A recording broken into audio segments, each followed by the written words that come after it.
Vamos destacar o esporte ao vivo com o Gustavo Galvão, começando pela URT, né, que se despediu dos seus jogos em casa no módulo 2 do Campeonato Mineiro de maneira amarga.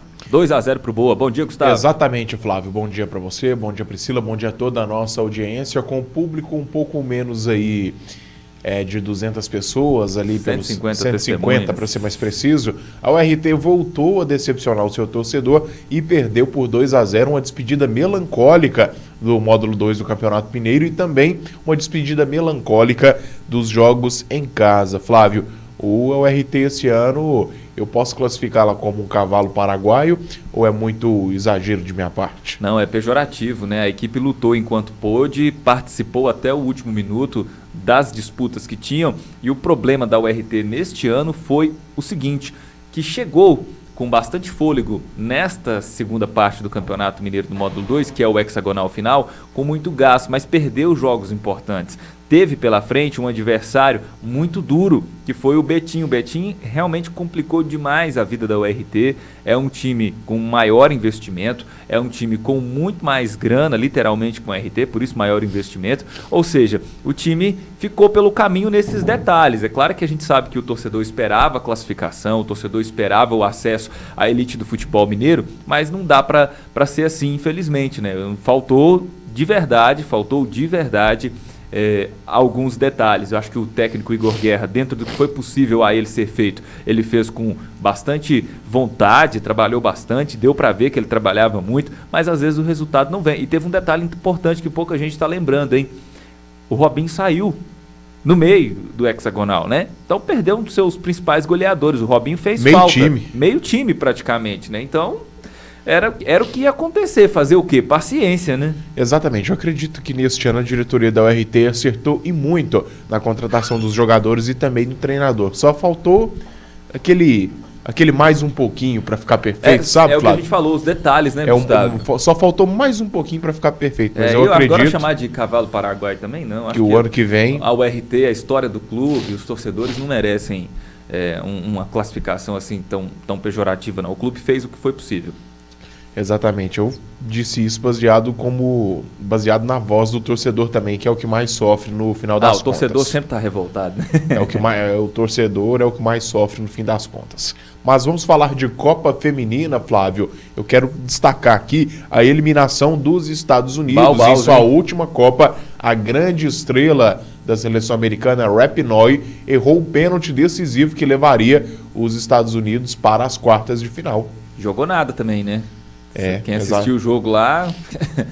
Um dos favoritos aí, o primeiro favorito para ganhar a Copa do Mundo já vazou, né? Já foi desbancado. Nada. Não jogou nada o jogo. Exatamente. E a Rapinoe, como diz o ditado, a Rapinoe, ela fechou a tampa do caixão dos Estados Unidos.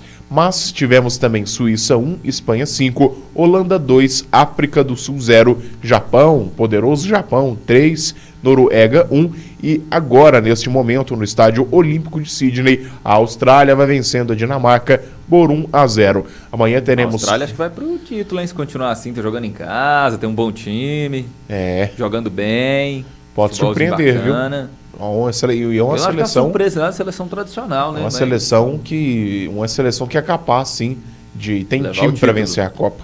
Temos também França e Marrocos, teremos, né, amanhã às 8 da manhã. E na segunda-feira, hoje, às 4h30, teremos Inglaterra e Nigéria. E na terça-feira, para fechar, Colômbia e a zebra Jamaica. Flávio Souza, então, portanto, façam as suas apostas. E pelo Campeonato Brasileiro, graças a Deus, Galo, até que enfim, gol de Hulk, 2-0, fora de casa, com Morumbi lotado. Eu posso ficar amanhã toda aqui elegendo adjetivos para essa boa e importante vitória do Atlético no Campeonato Brasileiro, que confirma que o time não é elenco para cair. Não, para cair não, calma. Aí também, né, calma. Esconde o lado cruzeirense aí um tiquinho. Mas teve bons jogos, né, no Campeonato Brasileiro nesse final de semana. Ontem, sobretudo, né? Quem diria, hein, rapaz? O poderoso Flamengo tomou uma tunda do Cuiabá, 3-0. Teve o Grêmio perdendo pro Vasco, cara. Flávio, o Grêmio perdeu pro Vasco. Queria abrir um parêntese nessa vitória do Cuiabá sobre o Flamengo. A gente poderia fazer um exame de DNA para testar a paternidade do Daverson para com o Flamengo, cara. Todo jogo contra o Flamengo, esse homem marca. Ele marca. Incrível. Ele marca e marca bem. E jogou bem, né? O Daverson é um jogador esquisito, porque ele não é tão bom de bola assim. Mas pro Cuiabá ele fica bom. É engraçado isso, né? Não, além de ser uma figura totalmente folclórica e única do futebol brasileiro, um personagem, uma figuraça, o Daverson. E o Vasco também, quem diria? Foi ressuscitado pelo Grêmio. Eu acho que a oração ali do Cabo Daciolo deu certo. Deu certo. O Vasco que ainda continua na zona de rebaixamento, né? E olha só, hein? A zona de rebaixamento hoje, nós temos Santos, o Coritiba, o Vasco e o América, que é o Lanterna. Olha só que desempenho horroroso. O Santos tem 18 pontos, o Coritiba 14, o Vasco 12 e o América 10. São os 4 piores times do Campeonato Brasileiro até o momento. Para piorar, como desastre pouco é bobagem, para não falar outra coisa aqui, o Santos acerta a contratação do técnico Diego Aguirre, que tem um histórico de aproveitamentos baixíssimos nos últimos times que comandou. Tá difícil. Não pegou bem, não.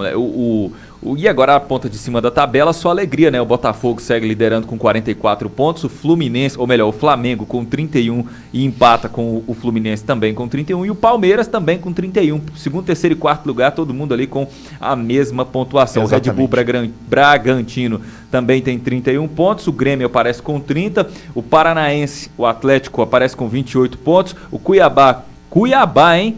28 pontos, o São Paulo com 26 pontos e o Galo e o Cruzeiro empatados ali com 24 pontos juntamente com o Internacional. Do meio da tabela ali, aquela galera que tá nem sobe nem desce, mas está muito mais perto de descer do que de subir, estão o Fortaleza com 23, o Corinthians com 20, o Goiás com 19, o Bahia com 18 e aí começa aquela zona triste com o Santos ameaçando cair. Eu tô achando que todo ano cai um grande, o Santos vai, hein? 18 pontos, cara, se bem que o Bahia é ruim pra caramba. Tá também, seguindo, né? A cartilha perfeita do rebaixamento. Mas pra gente finalizar aqui, eu quero destacar o empate do Cruzeiro sobre o Botafogo. O Cruzeiro jogou muito bem. O Botafogo não deu um chutinho no gol do Rafael Cabral, que não trabalhou nada na partida. Tanto é que o Cruzeiro agrediu tanto o Botafogo que o craque da partida foi o goleiro do Botafogo. O Cruzeiro mostrou ímpeto, mostrou que é um time que não briga pela zona do rebaixamento, é um time que pode sim galgar posições altas desse Campeonato Brasileiro, mas faltou capricho na hora de meter a bola na casinha e isso é fundamental, isso infelizmente é o que decide, felizmente ou infelizmente é o que decide o resultado de uma partida, mas o Cruzeiro eu acredito que está no caminho certo sim. Flávio Souza, eu volto com você e até amanhã. Valeu, Gustavo, até amanhã, um abraço e chega a fim, né?